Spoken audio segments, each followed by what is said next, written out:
देखो हाँ अभी कंटिन्यू हुआ, वहीं से कंटिन्यू हो गया। देखो कंटिन्यू हुआ। हरे कृष्णा कृष्ण कृष्ण हरे हरे, हरे राम राम राम हरे हरे, हरे कृष्ण कृष्ण कृष्ण हरे हरे, हरे राम राम राम हरे हरे। स्टार्ट है, वीडियो चल रहा है ना। तो मैं आपको बता रहा था, सॉरी थोड़ा सा डिस्कनेक्ट हो गया क्योंकि नेटवर्क प्रॉब्लम है। तो जब भी आपको कोई नेटवर्क प्रॉब्लम में आवाज़ नहीं आ रहा तो आप कमेंट कर देना, जिससे क्योंकि ये जो मैं अब आपको बताने वाला हूँ, डोंट मिस इट, क्योंकि ये बहुत ही इंटेलिजेंट परफेक्ट क्वेश्चन और परफेक्ट आंसर है।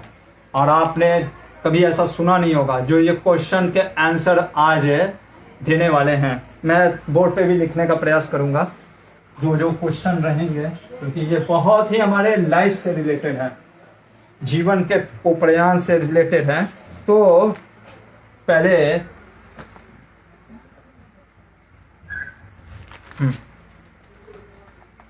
तो यहाँ पे हम देखेंगे चर्निंग होगा किसका, रियलाइजेशन का। जैसे मैं आपको बता रहा था कि युधिष्ठिर महाराज से प्रश्नों के उत्तर सिर्फ ऐसे नहीं दे रहे हैं, उसकी गहराई को समझते हुए और क्या दे रहे हैं उत्तर, वो उत्तर दे रहे हैं, वो मूड को समझ रहे हैं। जैसे श्रील प्रभुपाद जी से कभी कोई प्रश्न करता था तो प्रभुपाद जी जिसका जैसा प्रश्न था उस पूछने वाले के मूड को समझ के उसका उत्तर देते थे।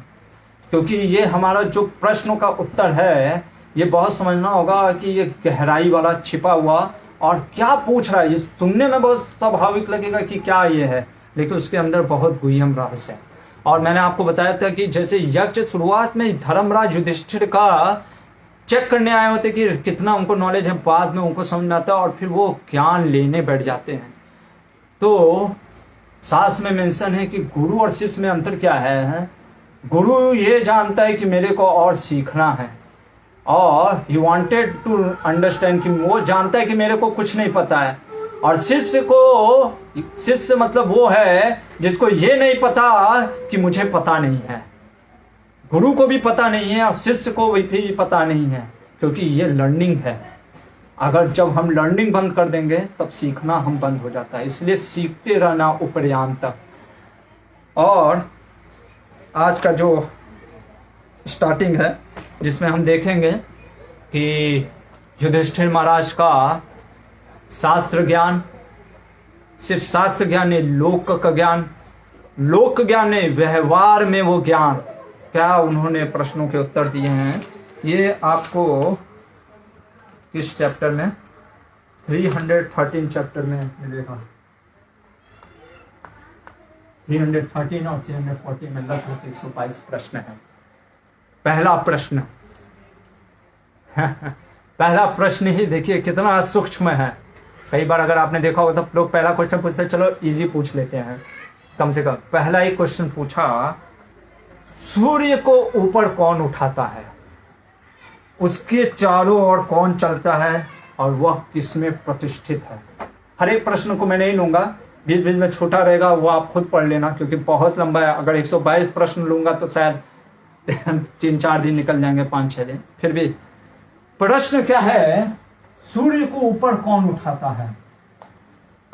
ठीक है ना, सूर्य को ऊपर कौन उठाता है, सूर्य के साथ चलता कौन है और सूर्य किसमें प्रतिष्ठित रहता है।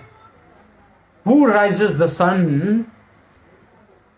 who travels along with the sun, and who मतलब जो सन है वो किसमें सिचुएटेड रहता है, स्थित रहता है। अब यहाँ पे जो उत्तर दे रहे हैं युधिष्ठिर महाराज, वो उनका समझ देखिए। सोचो, प्यास से पीड़ित होने पर भी आदमी उस समय दिमाग नहीं चलता, भूख प्यास में उसको ये नहीं समझाता सही और गलत। वो गहराई को समझते हुए युधिष्ठिर महाराज उत्तर देते हैं। वो समझ के यहाँ पे सूर्य का मतलब क्या है, सिर्फ सूर्य देव नहीं है।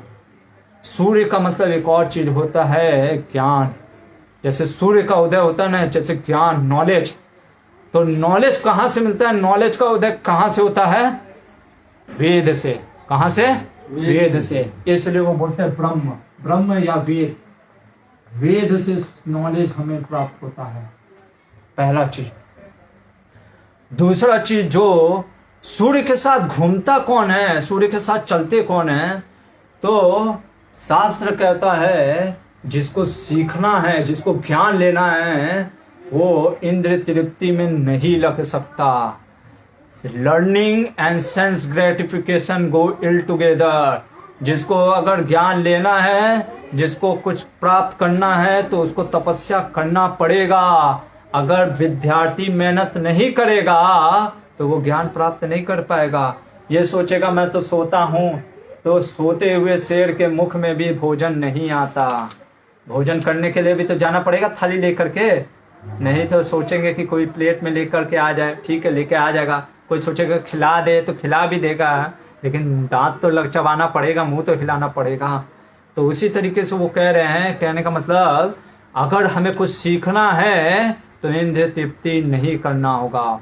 और हमारे इंद्रियों के स्वामी कौन होते हैं? देवता। जैसे आंख के स्वामी होते हैं अश्विनी कुमार, हाथ के कोई स्वामी होता है, पैर के, मुख के, सबके स्वामी है कोई ना कोई देवता। तो इसलिए सूर्य मतलब ज्ञान अगर प्राप्त करना है तो इंद्र तृप्ति नहीं करना। और सूर्य के साथ कौन घूमते हैं? देवता घूमते हैं। इसलिए सूर्य के साथ घूमता कौन है? डेमीगॉड्स उन्होंने बोला। ये है गहराई का उत्तर। और ऐसे भी सूर्य के साथ आप देखोगे सूर्य घूमते हैं, ये आप कॉस्मोलॉजी में पढ़ोगे कि सही में सन जो हम लोग सोचते हैं कि स्थिर है, और सन स्थिर नहीं है, सन रिवॉल्व करता है। और उनके अलावा अदर प्लैनेट्स जो हैं वो भी वो रिवॉल्व करते हैं, ये चीज़ है। और सूर्य किसमें प्रतिष्ठित है, मतलब कि ज्ञान स्थित किसमें है, वो बोलते हैं सत्य में। बहुत गहरा राज बता रहे हैं। देखो क्या प्रैक्टिकल अंडरस्टैंडिंग कह रहे हैं कि अगर व्यक्ति ज्ञानी है पर वो सत्यवादी नहीं है तो उसको खरीदा जा सकता है। हम देखते हैं, क्योंकि I have done the research, I was in the research field. कई बार बड़े बड़े रिसर्चर को पैसे देख करके इंडस्ट्रीज लोग खरीद लेते हैं। आपको सुन के आश्चर्य लगेगा पर ये फैक्ट है। और जो हम कई बार डेटा सुनते ना कि ये डेटा वो सब कितना सच है, ये कह पाना बहुत मुश्किल है। क्योंकि अगर जो ज्ञानी व्यक्ति अगर सत्य पे स्थित नहीं है, उसको पैसे देकर आप खरीद दोगे। और इसलिए क्या बोल रहे हैं पहले, क्या कि सूर्य जो ज्ञान है वो स्थित तभी रहेगा सत्य पे प्रतिष्ठित है, नहीं तो कोई भी किसी को खरीद सकता है। क्या नॉलेज है, देख रहे हैं, ऐसा इतना गहरा ज्ञान है। दूसरा प्रश्न,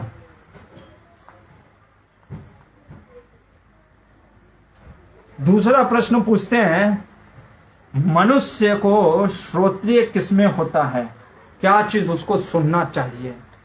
हम कह सकते हैं कि अरे फिल्मी गाना सुनना चाहिए, डिस्को डांसर सुनना चाहिए, या कोई किसी की निंदा सुनो। पर यहाँ पे वो बोलते हैं सुनने का चीज होता है वो वेद सुनना चाहिए, वेदों का अध्ययन। क्यों? वेदों के अध्ययन से आप भगवान कृष्ण को प्राप्त कर सकोगे। इसलिए श्रोत्रिय क्या है? वेद के अध्ययन।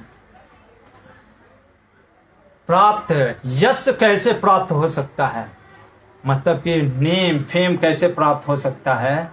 और यहाँ पे वो बोलते हैं तपस्या से, तपस्या।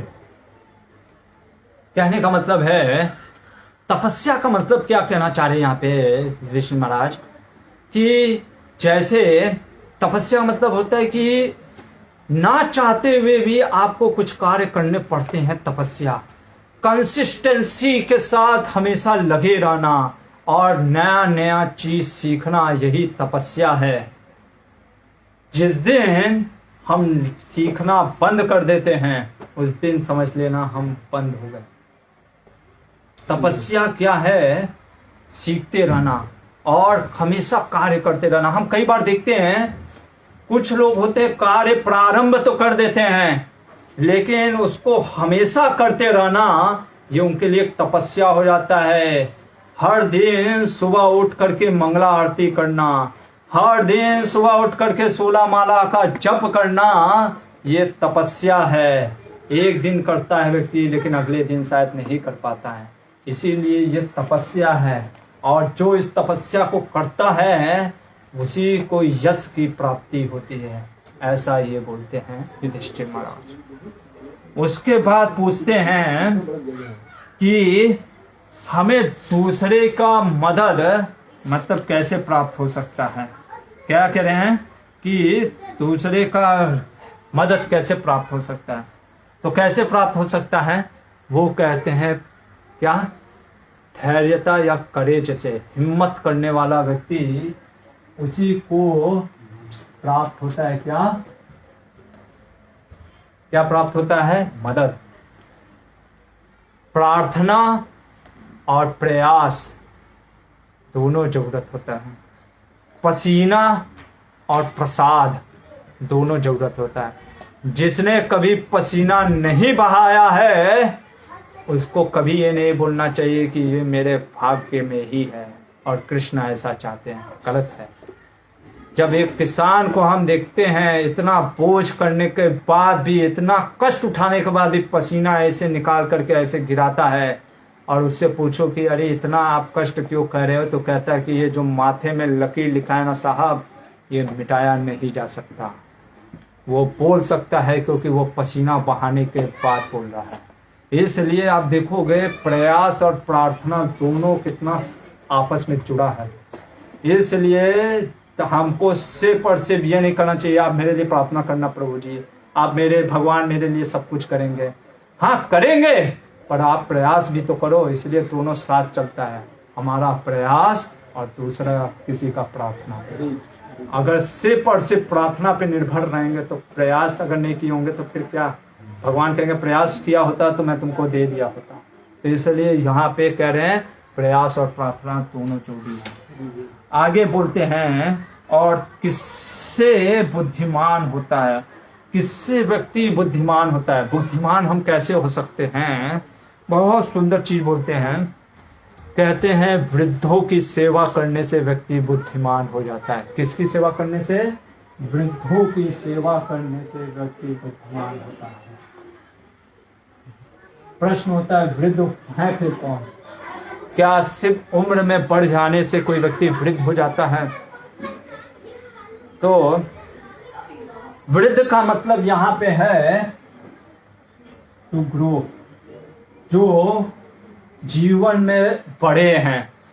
कैसे बड़े हैं, अनुभव में बड़े हैं, ज्ञान में बड़े हैं, उनका संग करने से व्यक्ति बुद्धिमान होता है। समहाउ अदर आज का मॉडर्न हमारा जो कह सकते हैं आज का जो कल्चर है, ऐसा हो गया है कि बच्चे अपने बड़े बुजुर्गों के साथ रहते ही नहीं ना घर में, क्योंकि सिर्फ एक माता पिता है, पिताजी भी बाहर रहते हैं जॉब के लिए, माँ भी अगर जॉब कर रही है वो भी बाहर, तो उसका भी संग नहीं मिलता, या होती है तो कभी किचन में रहती है। तो जॉइंट फैमिली तो है नहीं। पहले के बच्चे माता पिता के साथ साथ चाचा चाची दादा दादी ऐसे लोगों का संग करते थे, इसलिए नहीं कि वो वृद्ध है इसलिए उम्र में, क्योंकि उन्होंने अनुभव है। तो जब व्यक्ति अनुभव से गया होता है तब बुद्धिमान होता है। जैसे हमने बताया था आपको, याद होगा, हनुमान जी कहते हैं किसको, भीम को कहते, भीम तुमको धर्म का ज्ञान नहीं है क्या, लग रहा है तुमने वृद्धों की सेवा की नहीं है, गुरुजनों के संग लिया नहीं है, वैष्णव ब्राह्मणों का संग किया नहीं, इसलिए तुम्हें धर्म का ज्ञान नहीं है। और यहाँ पे वही चीज बता रहे हैं युधिष्ठिर महाराज कि वृद्धों का संग करने से व्यक्ति बुद्धिमान होता है। वृद्ध मतलब क्या हुआ, जो बड़े हैं ज्ञान में, या गुरु हैं या वैष्णव हैं। और बहुत सुंदर बात बोलते हैं चाणक्य पंडित अपने नीति शास्त्र में, कहते हैं सुखस्य मूलम धर्म, सुख का मूल रूट कौन है, धर्म है। धर्म नहीं किया होगा तो सुख की प्राप्ति नहीं हो सकती। धर्मस्य मूलम अर्थ, धर्म का मूल क्या है, अर्थ। अगर अर्थ नहीं होगा तो धर्म नहीं कर पाएंगे। यज्ञ करने के लिए भी अर्थ चाहिए, और जब पेट नहीं भरा होगा तो भजन हो ही नहीं पाएगा। तो धर्मस्य मूलम अर्थम, और अर्थस्य मूलम राजा, राजा से अर्थ मिलता है, और राजस्य मूलम विनय, कहते हैं कि राजस्य मूलम विनय, और राजा क्या होता है, विनय होता है। विनय मतलब, कहने का मतलब सिर्फ नहीं कि ह्यूमिलिटी, विनय का मतलब होता है उसमें सीखने की इच्छा होती है, जो कि हमने अभी बताया कर्ण में नहीं था, वो विनय नहीं था। जब व्यक्ति विनय होता है तो विनय का मतलब है कि वो अप्रिशिएट करता है, और लर्निंग उसके अंदर भीतर में होता है कि मेरे को कुछ तो सीखना है। और विनय मतलब कि विलिंगनेस टू लर्न, और विनय कहाँ से आता है, वृद्धों की सेवा करने से। यानी सीखने की चाहत भी कहाँ से आती है, जब किसी गुरु और वैष्णव की सेवा किया होगा, तभी तो हम सीखने की चाहत आएगा, और जब सीखेंगे तभी तो बुद्धिमान होंगे। इसलिए वृद्धों की सेवा करने से व्यक्ति बुद्धिमान होता है। कितना डीप पॉइंट बताया। आगे बढ़ते हैं। बोलने के लिए एक एक चीज के ऊपर बहुत बोला जा सकता है, लेकिन फिर भी अगला प्रश्न पूछते हैं कि ब्राह्मणों में देवत्व क्या है और उनका धर्म क्या है, उनमें मनुष्य भाव क्या है और उनका असत आचरण क्या है। यहाँ पे एक बहुत सिंपल सा कॉन्सेप्ट मैं आपको बताता हूँ। इस प्रश्न के माध्यम से वो ये पूछ रहे हैं क्या कि हर एक व्यक्ति के अंदर कुछ गुण होता है, कुछ लिमिटेशन होता है। सिर्फ भगवान कृष्ण को छोड़ के, परम सत्य को छोड़ के कोई ये नहीं कर सकता कि मेरा कोई लिमिटेशन है ही नहीं। और अगर वो बोलता है तो समय उसको दिखा देगा उसका लिमिटेशन। हर एक व्यक्ति, कोई आइडियल हो ही नहीं सकता। उसी तरीके से यहाँ पे कितना सुंदर प्रश्न कर रहे हैं यक्ष कि ब्राह्मण में देवत्व, उसका गुण क्या होता है कि वो महान होता है देवता जैसा, और क्या उसमें ऐसा गुण होता है जिसके कारण से वो मनुष्यत्व होता है, मतलब लिमिटेशन क्या होता है। तो ब्राह्मण में सबसे बड़ा गुण क्या होता है कि वो देव के समान होता है, कि वो क्या करता है, वेदों का अध्ययन करता है। क्योंकि उसका, ब्राह्मण का मेन कर्तव्य क्या है, क्या करना है, यजन याजन पठन पाठन, भगवान की वाणी का पाठ का प्रचार करना है। और उसको प्रचार तभी कर पाएगा जब वो पाठ करेगा। इसलिए ब्राह्मण का सबसे बड़ा कर्तव्य होता है कि वेदों का अध्ययन करना। और उसका सबसे बड़ा, क्या प्रश्न पूछते हैं कि धर्म क्या होता है, उसका सबसे बड़ा धर्म होता है तपस्या। देखो, ब्राह्मण जो होता है वो सीखने की चाहत होती है, और तपस्या, सिर्फ तपस्या का मतलब ये नहीं कि बैठ करके हिमालय में जा करके तपस्या कर रहे हैं। हाँ, वो भी एक प्रकार का तपस्या है। यहाँ पे तपस्या का मतलब मैंने आपको बताया कि तपस्या लगातार किसी कार्य को करते रहना और नया नया चीज सीखना। तो ब्राह्मण में वो सीखने की चाहत होती है, वेदों का अध्ययन करते रहता है और वो तपस्या करता है, ये उसका धर्म होता है। और मनुष्यत्व क्या हो जाता है, मतलब उसका लिमिटेशन क्या है ब्राह्मण का, मृत्यु उसका लिमिटेशन है। जब व्यक्ति मर जाता है, खास करके ब्राह्मण, तब वो समाप्त हो जाता है। और अधर्म क्या करता है, मतलब कि अधर्म मतलब कि उनमें असत पुरुषों सा आचरण क्या है, मतलब कि वो कैसे गलत कार्य, या मतलब कि ब्राह्मण को हम उनका अपमान कर, एक तरीके से असत कारण क्या हो सकता है, तो बोलते कि ब्राह्मणों की निंदा कर दो। ब्राह्मणों का अगर निंदा करना असत पुरुषों सा आचरण है उनके लिए। ब्राह्मणों को कभी आप देखोगे नहीं, वैष्णव कभी निंदा करते, हाँ निंदा अगर करते हैं तो किसी माध्यम से, नहीं तो ऐसे उनका निंदा करना भी क्या होता है, क्या दूसरे को अपलिफ्ट करना। अगर वो द्वेष की भावना से या सिर्फ निंदा सुनने की इच्छा से निंदा करते हैं तो वो गिर गए। ये है ब्राह्मण का असत व्यवहार। अगला प्रश्न करते यही चीज क्षत्रिय के लिए पूछते हैं। क्षत्रिय का देवत्व क्या है, क्षत्रिय का धर्म क्या है, क्षत्रिय का मनुष्यत्व क्या है, और क्षत्रिय का सत्संग क्या है। यानी क्षत्रिय में भी कुछ लिमिटेशन है और उसको भी कुछ डिवाइन बनाता है। तो क्षत्रिय को डिवाइन क्या बनाता है, क्षत्रिय को डिवाइन बनाता है उसकी देखो, उसको शास्त्र विद्या जानना चाहिए ब्राह्मण को, और क्षत्रिय को शस्त्र विद्या। कहते कि शस्त्र विद्या का ज्ञान क्षत्रियों को महान बनाता है। और उनका धर्म क्या है? यज्ञ करना। यज्ञ करने का मतलब सेक्रीफाइस, जीवन दूसरों के लिए, क्योंकि उनको अपना जीवन देना होता है दूसरों के लिए अपना। और जब उसके मन में भय आ गया, देखो ब्राह्मण के लिए क्या कहा? मनुष्य मरना उनके लिए मनुष्यत्व लिमिटेशन है, लेकिन एक क्षत्रिय के लिए सबसे बड़ा लिमिटेशन है फियर। और कर्ण आप देखोगे बार बार भय के मारे भाग जाता था। तो क्या कर्ण सही में क्षत्रिय था? ये प्रश्न आप अपने से पूछिएगा। तो साफ साफ युधिष्ठिर महाराज कर रहे, अगर क्षत्रिय के अंदर भय आ गया है तो वो मर गया, मतलब एक तरीके से क्या हो गया, क्योंकि मरना उसके लिए वो लिमिटेशन नहीं है, क्योंकि वो मरना है ही है, उसका जीवन ही है दूसरों के लिए मरना। लेकिन अगर उसके अंदर भय आ गया तो समझ जाना चाहिए उसका लिमिटेशन है। और जब वो दूसरों को सुरक्षा नहीं प्रदान कर सकता जो उसके प्रोटेक्शन में आया हुआ है, तब समझना चाहिए वो अधर्म कार्य कर रहा है क्षत्रिय। इससे मैं आपको एक कहानी बताता हूँ। देखो दोनों के लिए, इसीलिए एक ही तराजू पे हर एक व्यक्ति को नहीं तौला जा सकता जो लिबरल लोग करते हैं। ये क्वेश्चन ही गलत है कि बार बार कि हर एक को एक तराजू पे तौल दो, ये गलत है। जैसे पद्म पुराण में ये कथा आती है, जब भगवान श्री कृष्ण और सुदामा एक साथ जा रहे होते हैं और रास्ते में उनको एक कबूतर और बाज दिखता है, बाज कबूतर के पीछे लगा हुआ होता है। तो भगवान कृष्ण उसी समय अपना तीर धनुष निकाल करके वो बाज को मारते हैं। सुदामा कहता है, ये क्या किया तुमने कृष्ण, तुमने बाज को क्यों मारा, तुमको दया नहीं आई? भगवान कहते हैं, सुनो, उसको मारता नहीं तो वो खा जाता कबूतर को, वो मेरी शरण में आया था। कहते नहीं, तुम्हें दया करना चाहिए। दोनों कहते ठीक है, चलो सांदीपनी मुनि के पास चलते हैं और सारा कहानी बताते सुदामा। और सुदामा और कृष्ण को देख करके सांदीपनी मुनि कहते हैं कि सुनो सुदामा, तुम ब्राह्मण हो। क्या हो? तुम ब्राह्मण हो। कृष्ण क्या है? भगवान कृष्ण क्षत्रिय वंश में जन्म लिए हैं, तो वो क्षत्रिय हैं। ब्राह्मण का सबसे परम धर्म क्या है?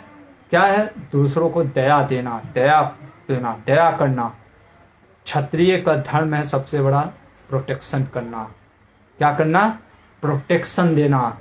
इसलिए तुम जो धर्म कर रहे हो वो ब्राह्मण धर्म वो तुम्हारे लिए सही है। कृष्ण ने जो किया वो क्षत्रिय धर्म के अनुसार वो भी सही है, दोनों सही हैं, लेकिन दोनों का धर्म अलग है। इसलिए ये कह देना कि यही सही है यही गलत है, ये आजकल के लिबरल एजुकेशन में पढ़ाया जाता है, वैदिक संस्कृति नहीं सिखाता है। इसीलिए वैदिक संस्कृति हर एक के मनोभाव और स्वधर्मा में लगे रहने को कहता है। इसीलिए भगवान ने क्या बोला? हर एक स्वधर्मा में कुछ न कुछ दोष है, तुम अपने स्वधर्मा के अनुसार धर्म करो, दोष की चिंता मत करो। और अगर दूसरे को भी शिक्षा दोगे कि मेरे जैसा धर्म करो, या आप सोचोगे कि मैं उसका धर्म अपनाता हूं, तो आप सबसे बड़ा भयावह कर दोगे जीवन में अपने। ये सुंदर बात, यही चीज समझाना चाह रहे थे। ये प्रश्न क्यों पूछ रहे थे यक्ष? कि देखना चाहते थे युधिष्ठिर महाराज कि इनको ये अंडरस्टैंडिंग है कि नहीं, कि कहीं आजकल के लिबरल की तरफ तो नहीं ना है कि जिनको हर चीज बस समझ में आता है यही होना चाहिए, ऐसे ही होना चाहिए, यही सही है, यही सही है, यही एक धर्म है। क्योंकि उन्होंने कभी सास को पढ़ा नहीं है और ना पढ़ने की चेष्टा करते हैं। खैर, तो ये चीज है। तो इसके बाद अगला प्रश्न करते हैं। देखो ब्राह्मण क्षत्रिय हो गया। अभी यज्ञ की बात से देखो, जब तक कि हम यज्ञ करने के लिए भी या वेदों का पाठ करने के लिए भी क्या चाहिए? भोजन चाहिए, ठीक है ना। कोई भी हो, हमको चैंटिंग करने के लिए भी भोजन चाहिए। हम तो ऐसा है नहीं कि बिना भोजन किए रह सके, तो चैंटिंग करने के लिए भी भोजन चाहिए, तो पेट भरने के लिए कुछ तो भोजन चाहिए। इसलिए अगला प्रश्न ही भोजन से हो गया। खेती करने के लिए कौन सी वस्तु श्रेष्ठ है?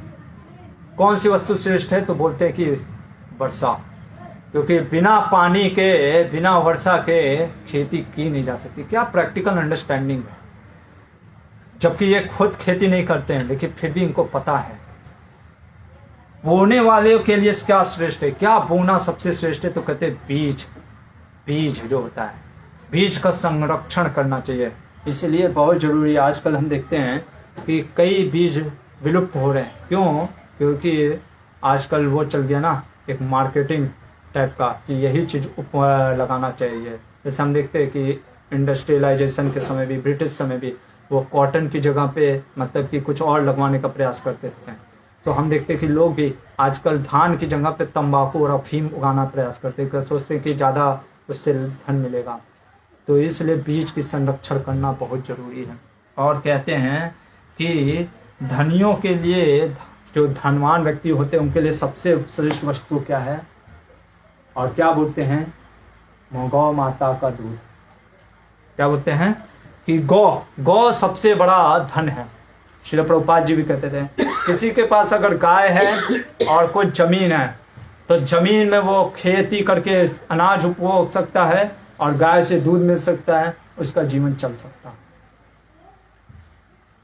कितना सुंदर चीज बता रहे, क्योंकि इंडस्ट्रियलाइजेशन ये सब चीज भी ठीक है, लेकिन अंत में तो आप मशीन नहीं ना खाओगे, खाने के लिए तो आपको अन्न और यही दूध ही पीना पड़ेगा ना। ऐसा तो नहीं ना है कि आप कंप्यूटर खा के रह सकते हो। तो इसलिए बहुत जरूरी है, यहाँ पे वो बताते हैं युधिष्ठिर महाराज। आगे पूछते हैं एक ऐसे ही सिंपल सा, क्योंकि इतना क्वेश्चन के बीच ऐसे थोड़ा सा हंसी मजाक में अब ये क्वेश्चन पूछते हैं कि ऐसा कौन सा पुरुष है जो बुद्धिमान है, ठीक है, जिसका यश है, जिसको इंद्रियों से वह कार्य भी कर रहा है, जो सांस भी ले रहा है फिर भी वो मरे हुए के समान है। मतलब सब कुछ कर रहा है, चल फिर रहा है, सांस ले रहा है, यश है, ज्ञान भी है, बुद्धिमान भी है, फिर भी वो मरे हुए के समान है। तुरंत बोलते हैं युधिष्ठिर महाराज, कहते हैं जिसके अंदर कृतज्ञता की भावना नहीं है, ग्रैटिट्यूड नहीं है, मतलब जिसने देवता का जो ऋण होता है उसको चुकाया नहीं है, मतलब कहने का देवता के लिए कुछ किया ना हो, जिसने कभी अपने पूर्वजों के लिए नहीं किया है, जो कि अभी पितरपक्ष चल रहा है, कभी पूर्वजों के बारे में सोचा नहीं है, जिसने कभी अपने संबंधियों के लिए कुछ नहीं किया है, जिसने अतिथि के लिए कुछ नहीं किया है, और जिसने स्वयं अपने लिए कभी कुछ नहीं किया है। अपने लिए इन द सेंस मतलब आत्मा का, जो आत्मा का क्या है सबसे बड़ा लक्ष्य, भगवान कृष्ण की सेवा करना। जिसने ये पांचों चीज नहीं किया है, और ये पांचों चीज तभी कर पाएंगे जब ग्रैटिट्यूड होगा, कृतज्ञता होगा। और ग्रैटिट्यूड नहीं है तब हम कृतज्ञ हैं ही नहीं। जो व्यक्ति कृतज्ञ नहीं है वो मरे हुए के समान है। ये है युधिष्ठिर महाराज के प्रश्नों का उत्तर। अगला प्रश्न, पृथ्वी से भारी क्या है? और कहते हैं पृथ्वी से भारी, भारीपन का मतलब कहना कि महत्व, और वो कहते हैं एक माँ का जो महत्व है वो भारीपन वो पृथ्वी से ज्यादा है। और अगला प्रश्न करते हैं यक्ष से, आकाश से भी ऊंचा क्या है? तुरंत आंसर देते हैं कौन? युधिष्ठिर महाराज कहते हैं कि पिता। कई बार देखो कितना मतलब कि आजकल के मॉडर्न साइकोलॉजी से हम कितना प्रभावित हैं। कई बार मैं देखता हूँ कुछ लोग प्रश्न करते हैं, मेरे से भी बचपन में, मैं जब छोटा था मैं आता था तो अधिकतर लोग पूछते हैं ना बच्चों से, बेटा, जैसे हमारे बगल में अभी कृष्णा बैठा है, कृष्णा तुमको मम्मी ज्यादा अच्छी प्यार करती है या पापा? मम्मी। देखो आंसर ये दे रहा है मम्मी, ठीक है ना? तो पापा का प्यार नहीं चाहिए? हाँ तो ठीक, तो फिर क्यों बोल रहे मम्मी? तो ये प्रश्न जो करता है ना कि अरे बच्चों से पूछता है कि तुमको कौन ज्यादा प्यार करता है, मम्मी या पापा, ये प्रश्न ही मूर्खतापूर्वक है। उनका प्रश्न करना ही मतलब उनको ऐसा लगता है कि जीवन में कोई एक भी रहा तो गाड़ी चल जाएगा। जबकि हम देखते हैं गाड़ी, देखो साइकिल 2 पहिए पे चलता है, रेलगाड़ी भी 2 पहिए पे चलता है। पिता का कुछ रोल है और माता का भी कुछ रोल है। माँ का क्या रोल होता है? माँ हमको अफेक्शन देती है, प्रेम देती है। और पिता क्या रोल क्या होता है? वो हमको जीवन में कैसे जीना है वो सिखलाते हैं, एक प्रैक्टिकल अंडरस्टैंडिंग। हाँ, माताएं भी आजकल सेवा करती हैं, बाहर स्कूल कॉलेज ऑफिस में जॉब करती हैं, लेकिन एक नेचर होता है जो एक पिता दे सकता है अच्छे तरीके से, वो प्रैक्टिकल अंडरस्टैंडिंग, जो डिसिप्लिन वो माता संभवतः नहीं दे पाती है। इसलिए दोनों का कॉम्बिनेशन चाहिए, क्योंकि अगर सिर्फ प्रेम ही प्रेम में मिला और पिता का प्रेम और वो डिसिप्लिन नहीं मिला, प्रैक्टिकल अंडरस्टैंडिंग, तो बच्चे को कभी भी धोखा दिया जा सकता है। क्योंकि ये बहुत ही जगत ऐसा है ही है जहाँ पे धोखा दिया जा सकता है। और सिर्फ उसको प्रैक्टिकल अंडरस्टैंडिंग रहा, वो सिर्फ और स्मार्ट रहा, तो क्या हो जाएगा, अंदर से इतना हार्ड हार्टेड हो जाएगा कि उसके अंदर करुणा की भावना नहीं रहेगी, क्योंकि उसको कभी प्रेम मिला नहीं होगा। इसलिए आप देखोगे कई बार जो माता का प्रेम नहीं होता है ना, वो लोग कठोर दिल वाले हो जाते हैं। ये साइकोलॉजी है।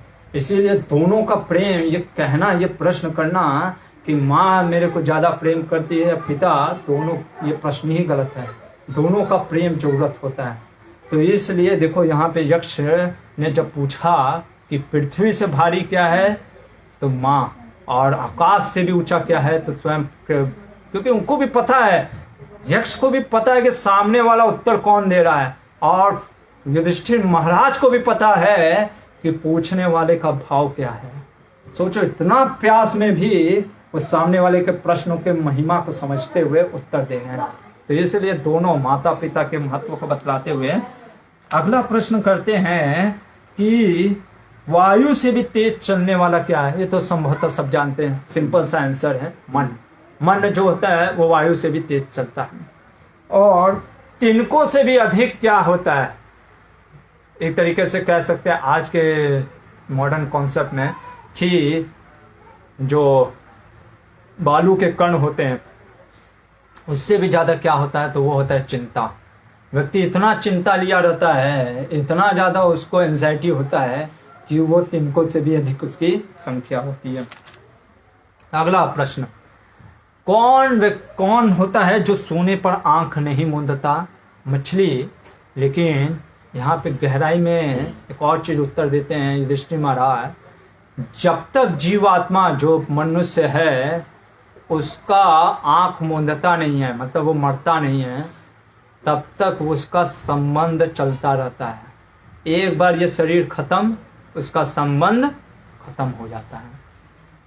उत्पन्न होकर भी कौन चेष्टा नहीं करता? अंडा उत्पन्न हो जाता है पर वो चेष्टा नहीं करता। पर यहाँ पे एक और गहरा चीज, जो ज्ञान से वृद्ध होते हैं, ज्ञानी व्यक्ति ज्यादा प्रयास नहीं करता है किसी चीज को पाने के लिए। किसमें हृदय नहीं होता? पत्थर में। और एक और चीज, जो जड़ व्यक्ति होते हैं, जिनका हृदय पत्थर हो गया है, उनके अंदर भी हृदय नहीं होता है। इसीलिए कहते हैं ना कि उनको कुछ होता ही नहीं, वो जड़ व्यक्ति हो जाते हैं। जिनका दूसरे के दुख को देख करके पसीजे ना, वो पत्थर के समान है। कौन वेग से बढ़ता है? तेजी से कौन बढ़ता है? तो जल जो होता है, नदी की धारा, वो बढ़ती रहती है। और एक और चीज इसका गहरा अर्थ बतलाते हैं कि जो कर्म होता है, व्यक्ति के कर्म वो बढ़ते रहते हैं, क्योंकि हम कर्म करते रहते हैं, पाप पुण्य के लेखे झोंके में फंसते रहते हैं। अगला प्रश्न, परदेश जाते वक्त आपका मित्र कौन है? सिंपल सा उत्तर देते हैं, कहते हैं जब हम किसी के साथ जा रहे हैं वही हमारा उस समय मित्र होता है। क्योंकि जैसे आपको पता होगा, श्री चैतन्य चरितामृत में कथा भी आती है कि दो ब्राह्मण, एक बूढ़े ब्राह्मण और एक जवान ब्राह्मण, भगवान के दर्शन के लिए वृंदावन जाते हैं। तो जो छोटा ब्राह्मण होता है वो वृद्ध ब्राह्मणों की बहुत अच्छी सेवा करता है, पूरा इतना अच्छे से सेवा करता है कि उसको आनंद आता है और वो अपनी पुत्री का विवाह उस ब्राह्मण से करना चाहता है। तो उसी तरीके से जब हम किसी के साथ जा रहे हैं, स्वाभाविक है, प्रैक्टिकल अंडरस्टैंडिंग, कितना सिंपल, कब क्या रास्ते में हो जाएगा वो कोई बता पाएगा? फोन पे भी आप क्या, कोई आपके पेरेंट्स आ पाएंगे? नहीं। जो साथ में जा रहा है वही आपका उस समय मित्र है। तो ये चीजें। और अगला जो प्रश्न है बहुत ही सुंदर है, और वो प्रश्न है कि गृहस्थ का मित्र कौन है? एक गृहस्थ व्यक्ति का, चाहे वो स्त्री हो या पुरुष, उसका मित्र कौन है? क्योंकि यहाँ पे युधिष्ठिर महाराज से पूछ रहे हैं, तो इसलिए पुरुष के संबंध में रख के वो उत्तर देंगे। और वो बोलते हैं, ना माता पिता हम, ना पुत्र, ना पुत्री। वो उत्तर देते हैं, कहते हैं पत्नी। एक पत्नी जो होती है वो गृहस्थ की मित्र होती है, वाइफ। धर्मशास्त्र, जो शास्त्र हमारे वेद के हैं, ये हमें समझना चाहिए। ये कभी भी सरकमस्टेंशियल रियलिटी नहीं बताते हैं, ये कॉन्स्टिट्यूशनल रियलिटी देते हैं। कहने का मतलब कई बार हम प्रेजेंटेशन इसलिए देते हैं, किस लिए? कि सामने वाले को खुश करने के लिए। आजकल हम देखते हैं कई लोग प्रवचन भी करते हैं मज़ा देने के लिए, पर सॉरी, मैं भी आपको यहाँ पे शायद मज़ा नहीं दे पाऊँगा। यहाँ पे मज़ा देने के लिए नहीं, जो शास्त्र क्या कहता है, जो सत्य है, वो मैं आपको प्रदर्शन करूँगा।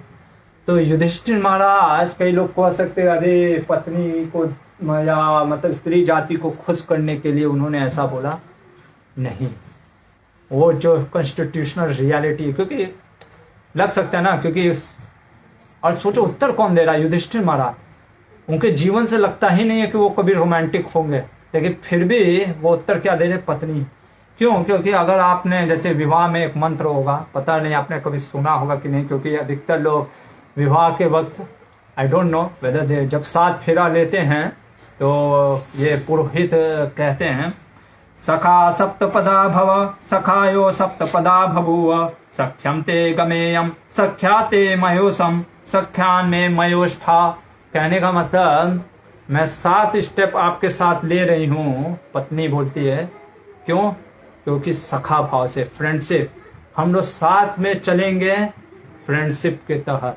हम साथ साथ जो भी दिक्कतें आएगा, we will live together as a friendship. हमारे अंदर मित्रता की भावना होगी। अब देखो, जैसे लोग कहते हैं ना कि ये मॉडर्न कॉन्सेप्ट है पति पत्नी में मित्रता होना। ये ट्रेडिशन में तो लोग पहले सुपीरियरिटी बताते थे। कभी अगर पढ़ा होता मंत्रों को या सुना होता, तब हमको पता चलता कि वास्तव में ये ट्रेडिशन था, पर इसको कैसे हमारे थॉट में ला दिया गया कि हमारे धर्मशास्त्र नहीं बोलते हैं। हमारे धर्मशास्त्र कभी नहीं बोले हैं क्या कि सुपीरियरिटी के बीच। हमारे धर्मशास्त्र कहते हैं एक पति पत्नी के बीच में व्यवहार कैसा होता है? मित्रता का। ये विवाह का मंत्र भी बोलता है। और स्वयं युधिष्ठिर महाराज, स्वयं वो धर्मराज, जो कि दूसरों को प्रसन्न करने के लिए यहाँ पे उत्तर नहीं दे रहे, वो प्यासे हैं, 4 भाई मर गए हैं, वो उस समय उत्तर दे रहे हैं और कह रहे हैं कि पति पत्नी में जो होता है व्यवहार, वो मित्रता का होता है। तो इसके बाद अगला प्रश्न और भी जबरदस्त है। पूछते हैं कि एक रोगी का मित्र कौन है? तो रोगी का मित्र कौन है? वैद्य, डॉक्टर। क्योंकि अगर डॉक्टर अगर मित्र नहीं होगा तो, क्योंकि जो रोगी होता है वो पूरी तरीके से विश्वास करता है किस पे? डॉक्टर पे। अगर डॉक्टर कुछ जैसा भी मेडिसिन बता देगा वो उसको एक्सेप्ट कर लेगा।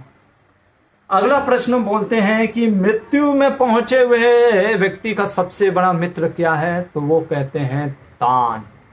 क्या कहते हैं? दान। दान बोलने से पहले मैं आपको, कल ही मैं एक एडवर्टाइजमेंट देख रहा था। देखो क्या कॉन्सेप्ट चेंज कर दिया है हमारा ये सब बॉलीवुड मूवीज और खास करके मॉडर्न जो सोच है। डायरेक्ट मैं बोलूंगा, एक एडवर्टाइजमेंट आया जिसमें बोला गया है कन्या पराया धन नहीं होती, कन्या दान नहीं होना चाहिए। उनको किसने अधिकार दिया है कि हमारे शास्त्रों को चेंज करने का? ऐसे लोगों का बोलने से पहले पूछते भी नहीं है कि शास्त्र में क्यों लिखा है कन्या दान का मतलब। उनको ये भी नहीं पता कि कन्यादान का महत्व क्या है या मतलब क्या है। इसीलिए सिर्फ और सिर्फ मूवी देखना, मैं तो कहता हूँ मूवी मत देखो, ज़्यादा अच्छा है। क्योंकि वो आपके ब्रेन को क्या कर रहे हैं ना, क्या बोलते हैं, एक सटल वे में आपके धर्मशास्त्र से आपका दिमाग खराब कर दे रहे हैं।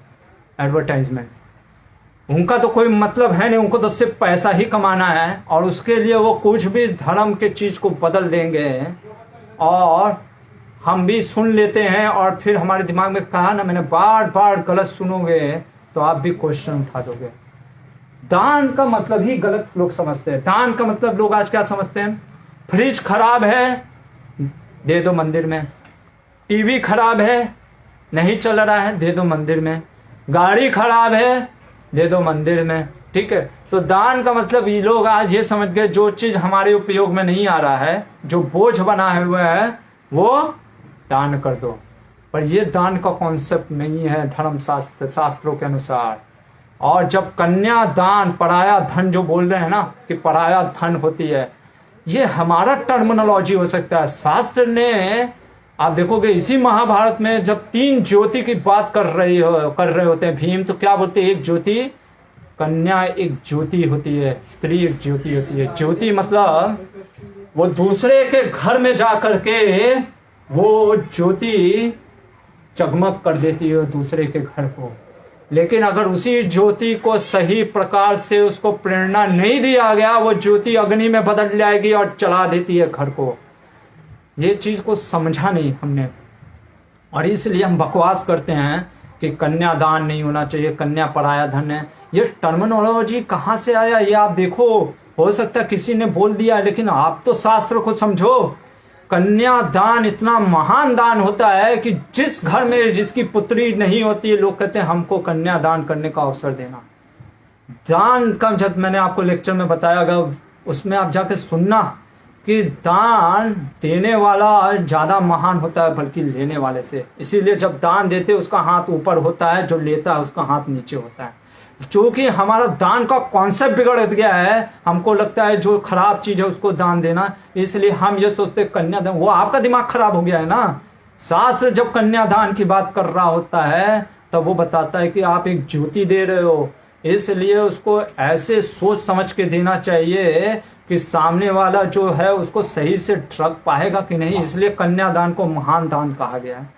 और पराया धन जो वर्ड है, वो कहने का मतलब वो ज्योति है, वो दूसरे के घर को जगमग करने वाली होती है, इसलिए उसको वहां पे वो कहा जा रहा है, ज्योति के समान कहते हैं। पर हमारा दिमाग खराब हो गया, हम उसको इस चीज और फिर इस पे एक एडवर्टाइजमेंट बना देते हैं और लोग तारीफ मारते हैं, तालियां बजाते हैं। सोचना चाहिए। और हम उस पे भी, हम लोग भी थोड़ा सा बोलते हैं कि हाँ हाँ हाँ चलो ठीक है, ठीक नहीं। ये बार बार आप सुनोगे ना, इससे क्या होगा, आपके सांस पे आपका क्वेश्चन उठाओगे कि ये क्यों है। इसलिए आपको कुछ भी डाउट होता है, मैं तो कहूँगा ये मूवी राइटर्स और फिल्म मेकर को पहले किसी साधु संत से पूछना चाहिए, तब उनको कोई एडवर्टाइजमेंट और मूवी बनाना चाहिए, नहीं तो इनको बनाना ही नहीं चाहिए। पर वो तो समझेंगे नहीं, उनका तो मेन लक्ष्य तो कुछ और है, धन कमाना। खैर छोड़िए, पर फिर भी मैं आपके नॉलेज के लिए बता दिया। तो दान, तो मैं क्या बता रहा था, दान। तो दान इतना महान होता है। सोचो, दान, भीष्म पितामह बाणों की सैया पे लेटे हुए हैं, एक पूरा खंड पर्व, शांति पर्व में वो पूरे धर्म का ज्ञान देते हैं। किसको? युधिष्ठिर महाराज को, क्योंकि दान इतना महान होता है। इसीलिए मरते मरते भी वो ज्ञान का दान देते हुए जाते हैं। अगला प्रश्न, समस्त प्राणियों का अतिथि कौन है? सभी प्राणियों का अतिथि कौन है? अतिथि कहने का मतलब है कि जिसके बिना आपका जीवन चल नहीं सकता। और वो क्या है? अग्नि। खाना पचाने के लिए भी अगर एक प्लेट चाउमीन खा लिया है और पेट में अग्नि नहीं है, पचाने वाली ताकत नहीं है अग्नि, तो क्या होगा? नहीं पचेगा। फिर हम नंबर लगाएंगे, समझ गए? हार्ट अटैक, डॉक्टर कहता है हार्ट अटैक जो आता है उसमें हार्ट कमजोर नहीं होता, वास्तव में लीवर कमजोर होता है। लीवर के कमजोर होने की वजह से वो हार्ट पे इतना प्रेशर पड़ता है, इसलिए हार्ट अटैक आता है। तो उसको पचाने के लिए अग्नि चाहिए। इसीलिए कहते हैं जहाँ यज्ञ जला हो, मतलब यज्ञ को पार नहीं करते, लांघते नहीं है।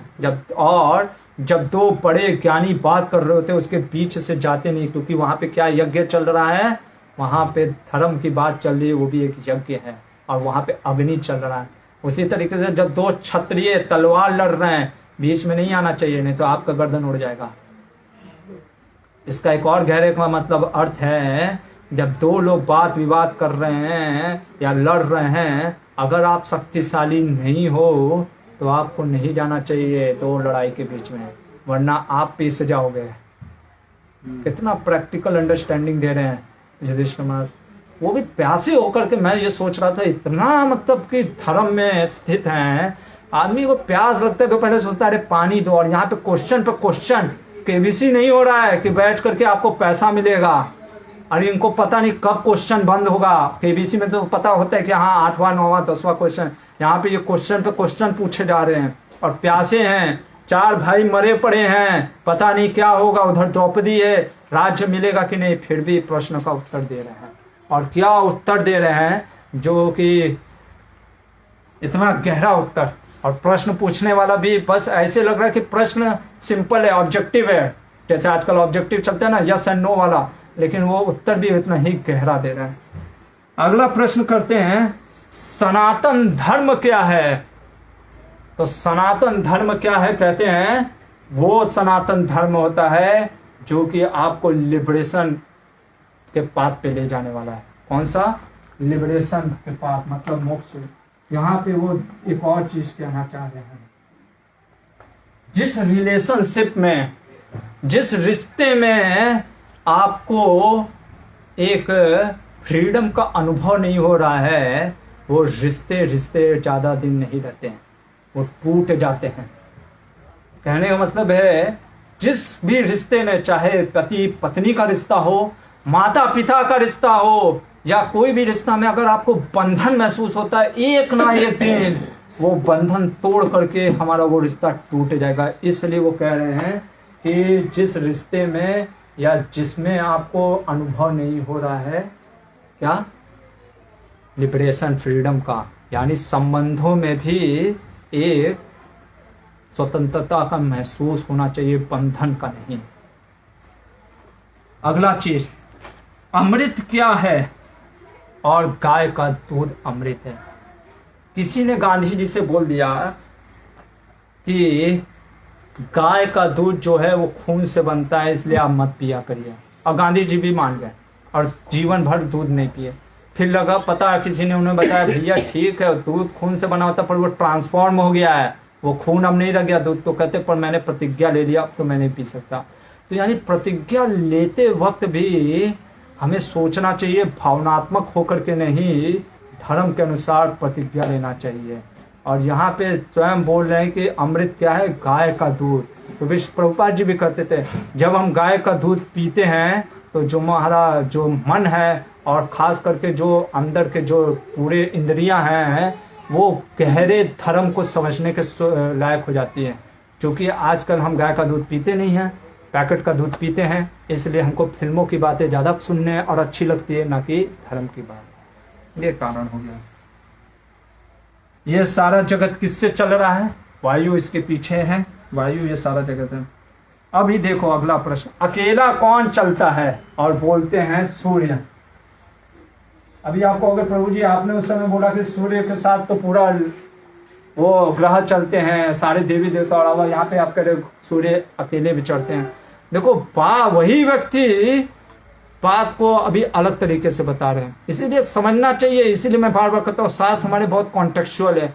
यहाँ पे सूर्य किस कॉन्टेक्स्ट में कहा गया है और वहां पे सूर्य किस कॉन्टेक्स्ट में कहा गया था, ये समझना चाहिए।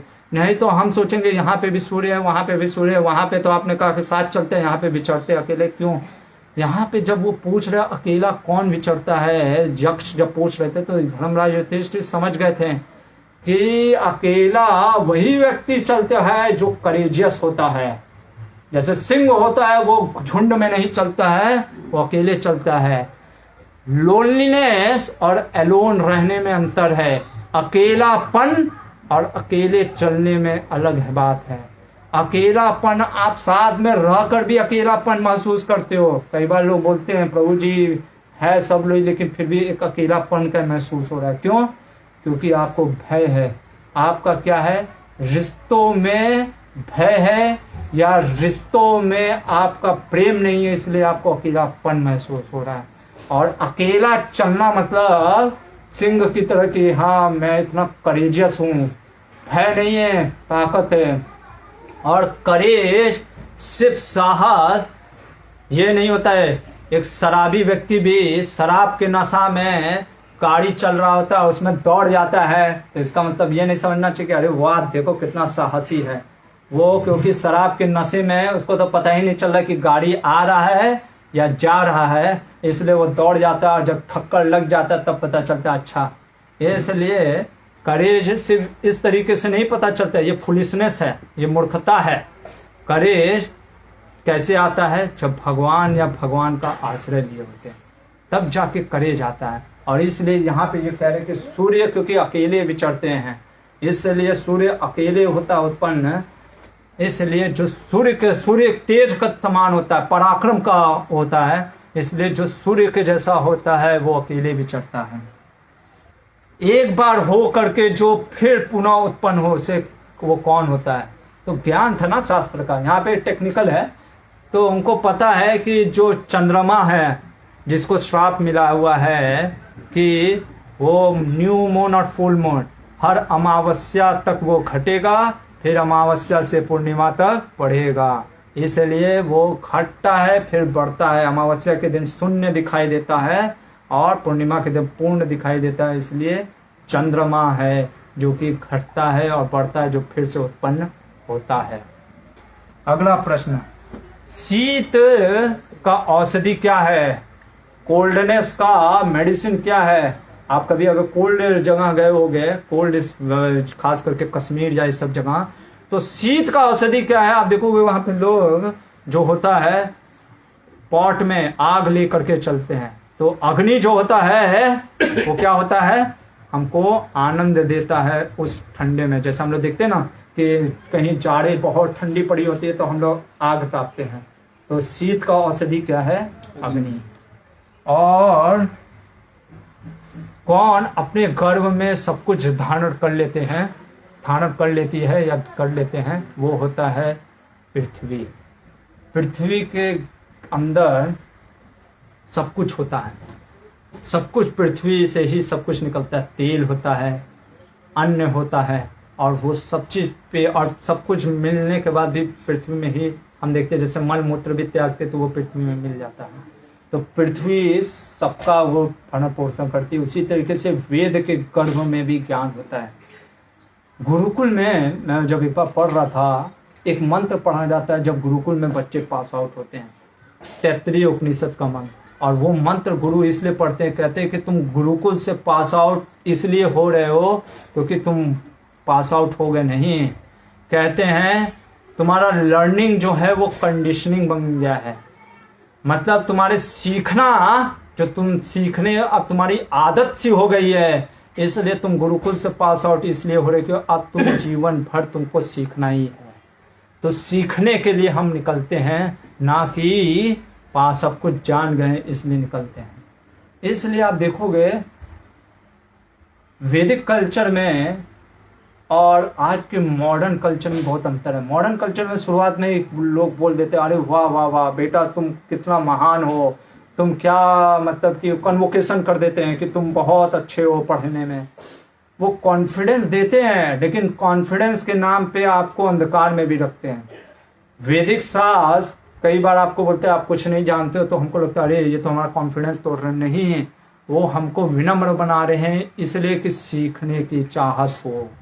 क्योंकि अगर व्यक्ति को, एक गुरु का यही इच्छा होता है कि सामने वाला मेरा जो शिष्य है वो सीखता रहे, और इसलिए वो शिष्य को कभी ये नहीं कहता है कि तुमने बहुत अच्छा किया या बहुत तुम सीख चुके नहीं। वो कहता अभी भी सीखना बाकी है, ताकि जीवन पर्यंत वो सीखता रहे। ये है वैदिक संस्कृति। अगला प्रश्न, धर्म का मुख्य स्थान क्या है? कई बार हम सोचते हैं कि अच्छे लोग धर्मात्मा होते हैं, या मतलब कि, पर आप देखोगे धर्म का मुख्य स्थान एक्सपर्टीज, दक्षता में होता है। लोग अच्छे होते हैं पर वो एक्सपर्ट कभी कभी नहीं होते हैं। और इसलिए युधिष्ठिर महाराज यहाँ पे प्रश्न में उत्तर कह रहे हैं कि धर्म का जो लक्ष्य होता है, क्योंकि धर्म स्थापना करना है, वो सिर्फ आपके भावना से स्थापित नहीं होगा जब तक आप दक्ष नहीं होगे। तो इसलिए धर्म का स्थान दक्ष में बताया गया है। और कहते हैं स्वर्ग का मुख्य स्थान कहाँ है? स्वर्ग का मुख्य स्थान है सत्य में, और सुख का मुख्य स्थान है शील में। शील और सदाचार में अंतर है। शील कहने का मतलब है हमारा इंटरनल जो सदाचार है। और जब तक व्यक्ति अंदर से स्टेबलाइज नहीं होगा वो बाहर प्रभावित हो जाएगा एक्सटर्नल रियलिटी से। इसलिए कहते हैं कि जो व्यक्ति अंदर से स्थिरता नहीं है, स्टेबिलिटी नहीं है उसके अंदर, जो अंदर से उसके अंदर गुण नहीं है, वो कभी सुखी हो ही नहीं सकता, क्योंकि इस भौतिक जगत में द्वंद्व का जगत है, आएगा सुख और दुख। अगला प्रश्न, मनुष्य की आत्मा क्या है? और कहते हैं मनुष्य की आत्मा पुत्र, यहाँ पे वो पुत्र बोलते हैं और पुत्री भी हो सकता है, आप जो भी लेना चाहें, लेकिन पुत्री मैंने आपको बताया इसीलिए कि पुत्री जो होती है दूसरे के घर को रोशन करती है, ज्योति बढ़ाती है। मनुष्य के आत्मा से यहाँ पे युधिष्ठिर महाराज कहना चाह रहे हैं कि जैसे शकुंतला जब बड़ी सभा में आती है दुष्यंत के और कहती कि अपने इस पुत्र को छू करके एक बार आप देखिए, एक बार छू करके आप देखिए, आप महसूस करेंगे ये आपकी आत्मा इसके अंदर है। जैसे कहते हैं ना पिता की आत्मा पुत्र में होती है, उसी तरीके से क्योंकि एक लेगेसी है। भगवान कृष्ण अभिमन्यु मर गया तो भी नहीं कुछ किए, पांचों पांडव के पांचों पुत्र मर गए तो भी मतलब कि उन्होंने कुछ नहीं किया, लेकिन जब परीक्षित महाराज की मृत्यु हो जाती है गर्भ में, वो गर्भ के अंदर चले जाते हैं परीक्षित की रक्षा करने के लिए। क्यों? क्योंकि वो जो बीज है, जो मैंने बोला ना बीज का संरक्षण, क्योंकि पांडव का जो बीज है लास्ट बीज, उसको बचाना था, वो परंपरा को बचाना था, वो लेगेसी को बचाना था। इसलिए भगवान कृष्ण वहां पर क्या करते हैं, परीक्षित महाराज की रक्षा करते हैं।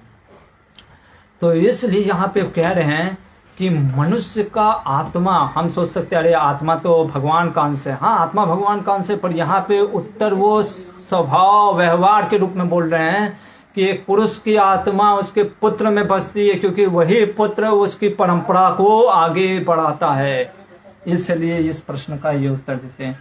और अब जो प्रश्न का उत्तर देते कितना सुंदर है, देव के द्वारा आपके लिए कौन सखा है? आपके लिए किसने, जो भगवान ने आपके लिए कौन सा सखा नियुक्त किया है? देवकृत सखा कौन है आपका?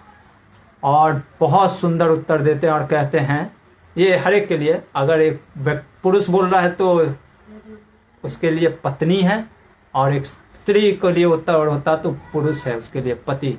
तो कह रहे हैं कि एक स्त्री जो होती है वो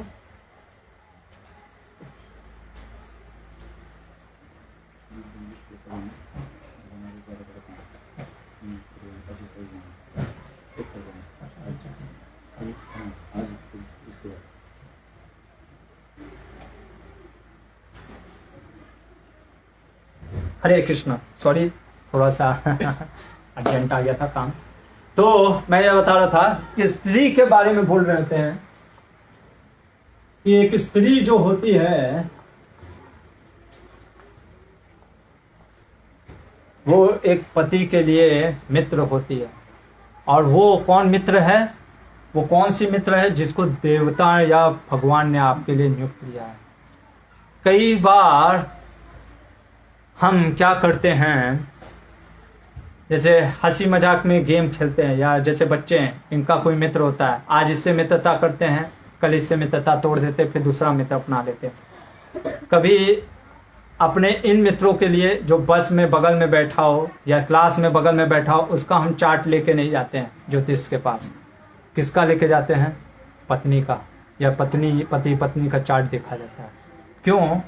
क्योंकि जिसके लिए भगवान ने आपको नियुक्त किया है, या जो भगवान के द्वारा आपको सखा मिले हैं, चाहे वो स्त्री हो या पुरुष हो, वो बहुत ही उसके लिए आपको परिश्रम करना पड़ेगा। कई बार हम सोचते हैं मैरिज कर लेते हैं ना, समय हो गया है, कोई भी मिल जाए। अगर परिश्रम नहीं किया और उसमें ढूंढने का प्रयास नहीं किया, तो हम देखते हैं कि मैरिज लाइफ कभी कभी नहीं चलता है। और कई ज्योतिष शास्त्र कहते हैं पारिवारिक सुख आपके में नहीं है। हमको समझना चाहिए वो किस चीज के लिए बोल रहे हैं। धर्म अर्थ काम मोक्ष, ये चारों को अलग नहीं किया जा सकता, वो समन्वय है, इंटीग्रेटेड हैं। तो जब पारिवारिक सुख बोलता है अगर कोई ज्योतिष से, तो उससे पूछना चाहिए आप किसकी बात कर रहे हो। अधिकतर टाइम वो काम की बात कर रहे हैं। हो सकता है आपका पारिवारिक सुख काम में ना हो पर धर्म में हो, पति पत्नी का जो विचार है वो धर्म में एक साथ हो सकता है आपका इसमें अर्थ में हो सकता है मोक्ष में हो।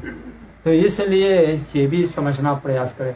तो यहाँ पे कितना सुंदर उत्तर दे रहे हैं कि एक पत्नी जो होती है वो वास्तव में पति का वो सखा है जिसको देवता ने आपके लिए नियुक्त किया है। इसलिए मैरिज के लिए हमें सोच समझ करके प्रयास करना पड़ता है। लव अगर एक आंख में या एक साइड में अगर हम सोचे कि प्रेम हो गया, आप देखो कल जैसे मैंने प्रसंग बताया था, सावित्री पूरा ढूंढती है, प्रयास करती है एक पति प्राप्त करने के लिए, और हम सोचते हैं कि अरे एक ही बार में कोई तो मिल जाएगा, और या तो हमारा खुद तो फैंटेसी रहता है कि ये होगा, कोई ये मिल जाए, कोई एक इमेजिनेशन क्रिएट करते हैं। हमें सोचना चाहिए, प्रयास करना चाहिए। सावित्री प्रयास करती है और फिर भी उसके साथ कुछ गलत होता है, फिर भी उसको गलत मिलता है, लेकिन वो इतना धर्म में रहती है कि वो सत्यवान को भी मृत्यु से ला देती है वापस। अगला चीज,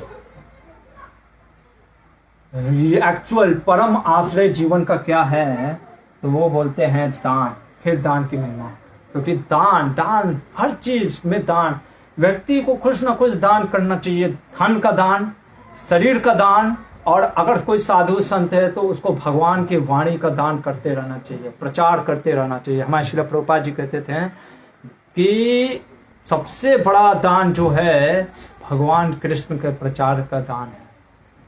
तो इसलिए व्यक्ति को काया मनसा वाचा कुछ न कुछ दान करना ही चाहिए। अपने कार्य से, अपने मन से, अपने वचन से दान हमेशा करते रहना चाहिए। अगला चीज, धनी व्यक्ति का सबसे बड़ा क्या होता है, गुण क्या होता है, और वो बोलते हैं करेज, क्योंकि उसमें साहस होता है रिस्क लेने का। इसलिए जो साहस कभी किया नहीं होगा वो धनी व्यक्ति हो नहीं सकता। धनों में उत्तम धन क्या है, और वो कहते हैं शास्त्र का ज्ञान। हम देखते हैं कई आजकल के मॉडर्न जो तथाकथित जो होते ना बोलने वाले मोटिवेटर, इंस्पिरेशनल टॉकर, हम देखते हैं फ्लाइट जेट से घूमते हैं, ठीक है, कैसे थोड़ा सा कुछ तो बक बक बक बक कर देते शास्त्रों का कुछ भी कहीं से भी लेकर के, और बहुत पैसा कमा लेते हैं। तो वो भी देखो बता रहे हैं, क्योंकि चाणक्य पंडित कहते हैं जिसको शास्त्र का ज्ञान है वो कभी भूखा रह ही नहीं सकता, मर ही नहीं सकता। लाभों में प्रधान क्या है, सबसे उत्तम लाभ क्या है, और वो है आयुर्योग, हेल्थ इज वेल्थ। क्योंकि जब तक अगर हेल्थ आपका अच्छा नहीं रहेगा आपको कोई कार्य करने में इच्छा ही नहीं होगी। सुखों में सबसे उत्तम क्या है, और यहाँ पे वो बोलते हैं सेटिस्फैक्शन, संतोष। यहाँ पे जब वो सेटिस्फैक्शन की बात कर रहे हैं तो इंडिविजुअल सेटिस्फैक्शन, क्योंकि अगर एक राजा संतुष्ट होगा या एक पिता संतुष्ट होगा कि या एक विद्यार्थी संतुष्ट होगा कि हाँ मैं तो पढ़ लिया इतना, तो वो जीवन में पढ़ नहीं पाएगा। यहाँ पे संतुष्ट कहने का मतलब, जैसे कुछ लोग होते हैं ना, मेरे को तो इसी बेड पे नींद आएगा और दूसरे बेड पे तो नींद नहीं आएगा। इतना अपने ऊपर कंडीशनिंग क्यों डालने का। तो इसीलिए यहाँ पे कहते संतुष्ट होना चाहिए कि कभी आपको जमीन पे भी सोना पड़ सके या बेड पे सोना पड़े, आप संतुष्ट रहिए। इस संतुष्टि की बात की जा रही है, ना कि धन और या विद्या के अर्जन के बारे में नहीं। किस वस्तु को त्याग कर मनुष्य प्रिय होता है, और बोलते हैं अहंकार को। याद होगा जब सत्यभामा ने पूछा था द्रौपदी से, तुम ये पांचों पतियों को हैंडल कैसे कर लेती हो द्रौपदी।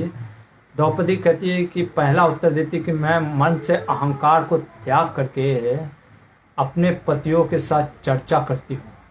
कई बार लोग कन्वर्सेशन नहीं करते हैं, इसलिए अहंकार के वश में कि मैं तो सही हूँ, मैं क्यों बातचीत करूँ। विमर्श व चर्चा विमर्श करूं ही क्यों। तो ऐसे कौन भगवान ये द्रौपदी सत्यभामा को बोलते हैं, और वही चीज युधिष्ठिर महाराज भी करें कि जब तक व्यक्ति अहंकार को त्यागेगा नहीं तब तक वो किसी का प्रिय हो ही नहीं सकता। किसको त्याग कर शोक नहीं करना चाहिए, वो होता है क्रोध। जब हनुमान जी लंका को जला दिए होते हैं तो हनुमान जी के मन में शोक होता है कि अरे मैंने कितना बड़ा पाप कर दिया, मैंने क्रोध में आकर के लंका को जला दिया।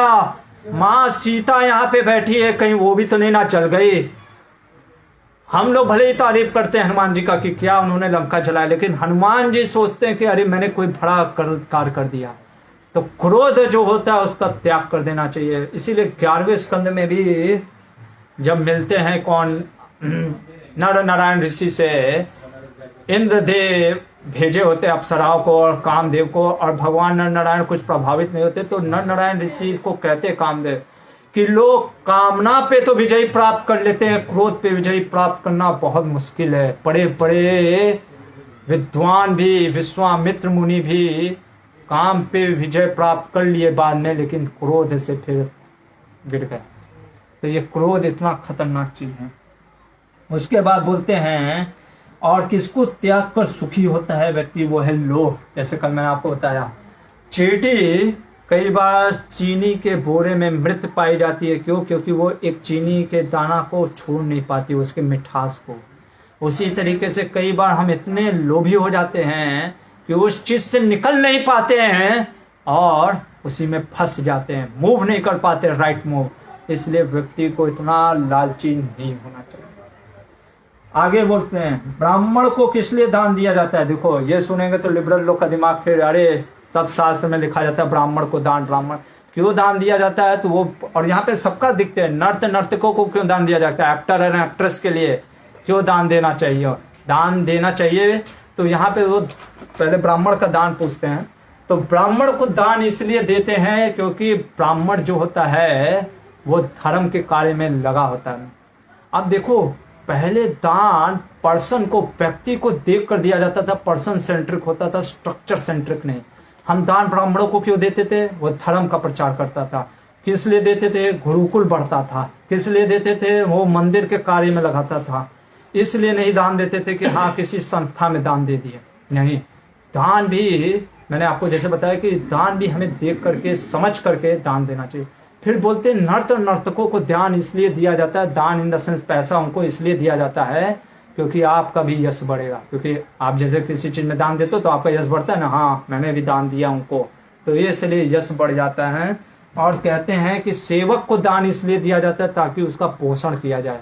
और राजा को दान इसलिए दिया जाता है क्योंकि राजा से भय के कारण, क्योंकि टैक्स है हमारा। और अगला जो प्रश्न है और भी महत्वपूर्ण है, कहते हैं जगत किस वस्तु से ढका हुआ है, किस वस्तु से ढका हुआ है, और वो है अंधकार से, इसके अज्ञान के अंधकार से ढका हुआ है। आप देखोगे इसीलिए शास्त्र क्या कहता है, अस्तो मा सद्गमय तमसो मा ज्योतिर्गमय, ये तमसे जगत को छोड़ के ज्योतिर्गमय जगत चलो। क्योंकि ये जो जगत है वो हमेशा किस में ढका हुआ है, अंधकार में। आप देखोगे इसीलिए जो गुरु होता है, हम कहते हैं ना ओम अज्ञान तिमिरांधस्य ज्ञानांजना शलाकया, कि अपने ज्ञान से जो गुरु होते हैं वो अंधकार रूपी हमारे अविद्या को काट करके हमको ज्ञान देते हैं। इसलिए ये जगत से पार करने के लिए विद्या, क्योंकि अविद्या में ही हम सारे पाप करते हैं। मनुष्य मित्रों को किस लिए त्याग देता है, और कहते हैं मनुष्य मित्रों को इसीलिए त्याग देता है लोभ के कारण। कितना प्रैक्टिकल बताते हैं, द्रोणाचार्य और द्रुपद के जीवन से भी देख सकते हैं। अगर हम मित्रता इसलिए किसी से कर रहे हैं कि वो पावर में है, कोई पोजीशन में है, तो हमारा मित्रता ज्यादा दिन नहीं रहेगा। नेचुरल होना चाहिए रिलेशन से। जैसे द्रोणाचार्य क्या सोच करके गए द्रुपद के पास कि मेरे को ये कुछ तो देगा, और जब नहीं मिला तो क्रोध की आग चल गई। इसलिए मित्रता में जो व्यक्ति, जैसे द्रुपद जैसा कोई है, उसको ये सोचना चाहिए कि मेरा मित्र अगर कोई कष्ट में है तो उसको संभवतः अपने से दान देना चाहिए, और जो द्रोणाचार्य की तरह नीडी है उसको कभी अपने मित्र से हाथ नहीं फैलाना चाहिए।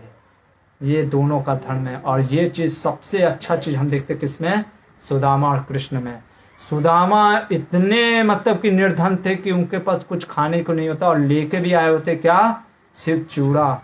लेकिन फिर भी चूड़ा तक ले लिए कृष्ण ने, सब कुछ छीन लिया, फिर भी सुदामा ने मांगा तक नहीं। और मन में ये भी नहीं रहा कि अरे कृष्ण ने कुछ नहीं दिया। उन्होंने सोचा अरे कृष्ण ने मेरा इतना आदर सत्कार किया, पैर धो दिया, स्वयं लक्ष्मी महालक्ष्मी रुक्मणी जो मेरे को पंखा हाँक रहे थे, वो भगवान वासुदेव देवकी नंदन मेरे पैर को धो रहे थे, मैं तो धन्य हो गया। और यही सोच करके वो चल देते हैं, लेकिन क्योंकि मांगा नहीं था ना, और भगवान तो अपने मित्र के लिए तो पूरा त्रिलोकी नाथ दे देते हैं जगत।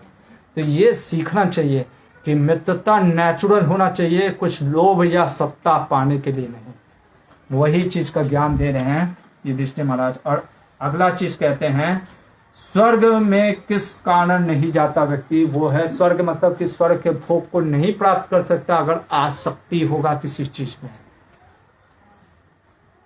अगला चीज, पुरुष किस प्रकार मरा हुआ कहा जाता है? कौन व्यक्ति मरा हुआ कहलाता है? कौन व्यक्ति मर जाता है? और वो कहते हैं दरिद्रता।